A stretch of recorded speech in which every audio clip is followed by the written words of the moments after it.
Init-init na chismis. Isang aktor.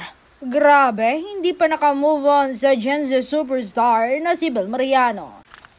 Ang kanyang pag-amin ay pinamagatang admiring you from afar.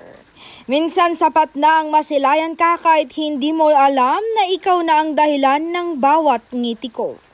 Sabi nga ng aktor sa kanyang interview ngayon lamang, minsan tinitignan na lang kita mula sa malayo. Tahimik lang ako pero sa loob ko ang dami kong gustong sabihin. Gusto kong lumapit at iparamdam kung gaano ko siya hinahangaan. Pero natatakot akong mawala ang tahimik kong mundo kapag nalaman mong may nararamdaman ako.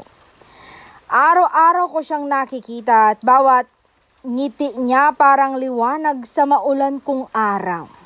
Hindi ko nga alam pero siya yung dahilan kung bakit magaan pa rin ang pakiramdam ko kahit pagod na ako. Simple lang naman ang gusto ko, yung makita siyang masaya kahit hindi ako ang dahilan.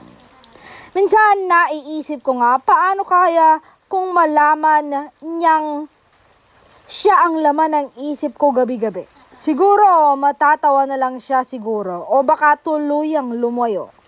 Kaya pinipili kong manahimik na lang kasi minsan mas mabuti nang masaktan ng tahimik kaysa mawala ka ng tuluyan.